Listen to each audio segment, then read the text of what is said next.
Galnet News Digest, 19th of October 3309. We read the news so you don't have to.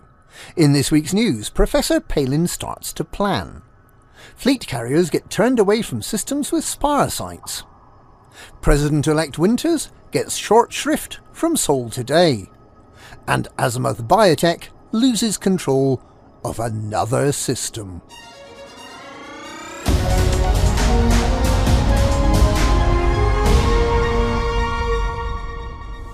The construction of 45 Spire complexes means the Thargoids are planning to stay, according to engineer Professor Palin. He thinks he may be able to persuade them otherwise, but only if commanders supply him with enough material gathered from the Spire Sites. The Spire Sites are majestic skyscrapers of organic material that quite literally grew from the planetary surface after they were seeded as barnacle matrix sites. It's possible to land on the flat ledges, and if you have a good head for heights, you can collect materials. There are also supersized barnacles that have cargo that can be shot down and collected by SRV, although you need to be careful as they can be highly corrosive. When this cargo is sold to the good professor, he gets ever so excited. Commander, I don't know what you've just delivered, but I'm very keen to find out. These objects may be vital in learning more about the Thargoids' latest plans. We must find out what function these Spire Sites play in the invasion. I have my theories, but it's safe to assume that permanent surface structures indicate the Thargoids plan to stick around for a while. Perhaps we can change their minds with the right tools. Keep bringing these objects to Ark for trade, either at Able Laboratory or Baird Gateway. Oh, and any Spire compounds collected by hand can be traded with the bartender at Baird Gateway. They're an associate of mine, one could say. Keep fighting the good fight, Commander. Professor Ishmael Palin. For commanders who like scanning galactic vegetables, the coral trees and coral roots welcome the liberal application of the Dyson scanner and are worth nearly 2 million credits each, or 7.5 million if you're the first person to turn in the data. Anti-Xeno commanders are investigating whether the Spire Sites may be the best place to conduct anti-Thargoid operations, with large numbers of lucrative and influential Orthros interceptors gathered in a small area. Or you can just go there and learn the delights of base jumping without a parachute. It's great fun, except for the last bit.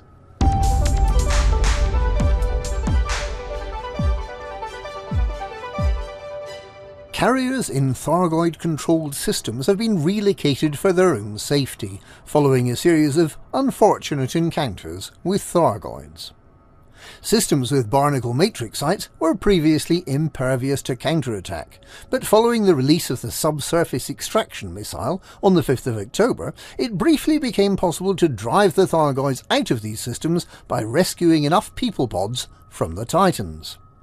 There was a 4-day window during which fleet carriers were able to jump to these cleared systems, despite the continuing presence of the barnacle matrices.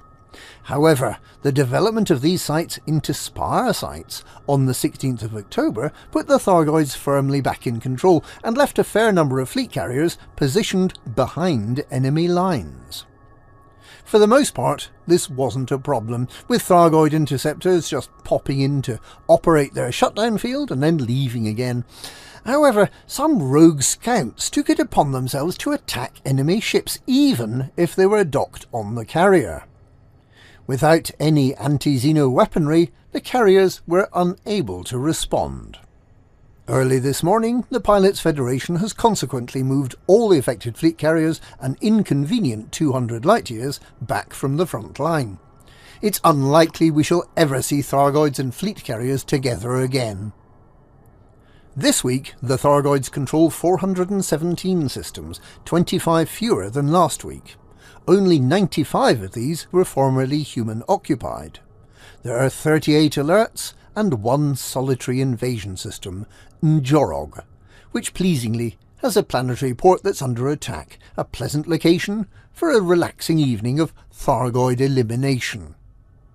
There are 51 counter-strike systems, the systems that humanity may be able to seize back from the 8-tentacled extraterrestrial terrors.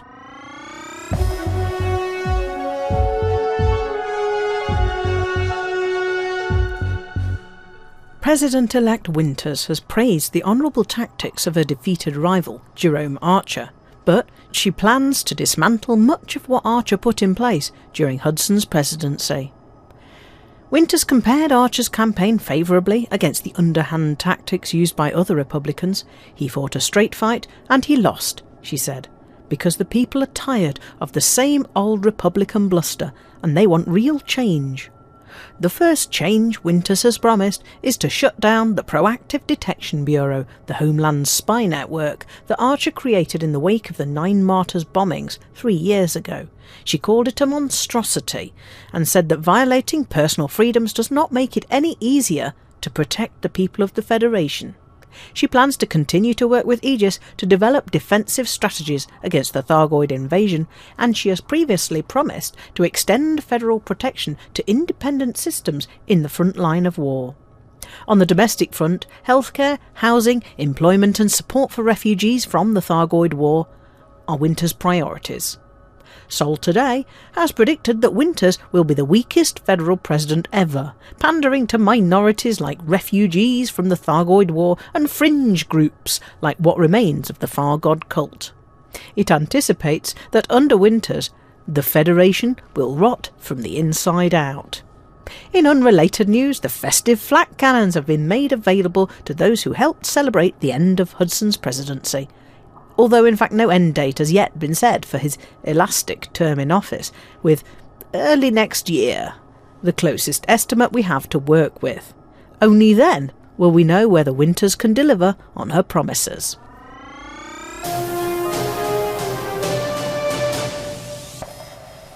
Azimuth Biotech has suffered another major setback, losing control of LHS-1163 to the Blues Brothers, an anarchist organisation whose members are recognisable by their fedoras and dark glasses, and who enjoy developing song and dance routines.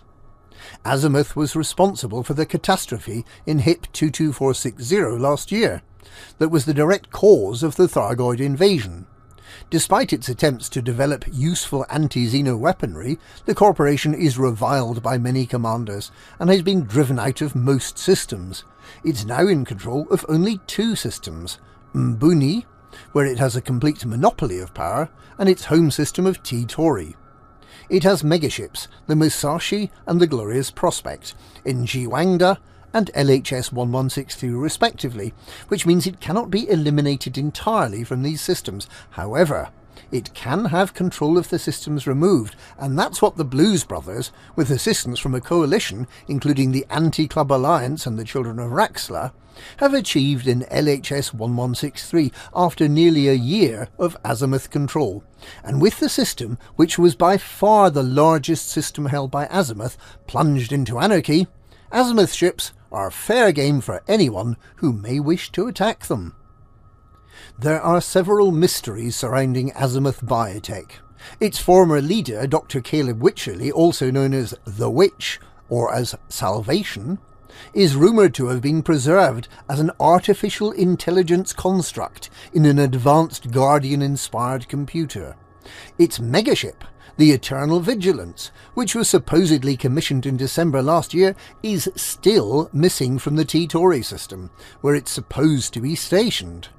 But perhaps the biggest mystery of all is how an organisation can be so unremittingly evil and still be allowed to exist.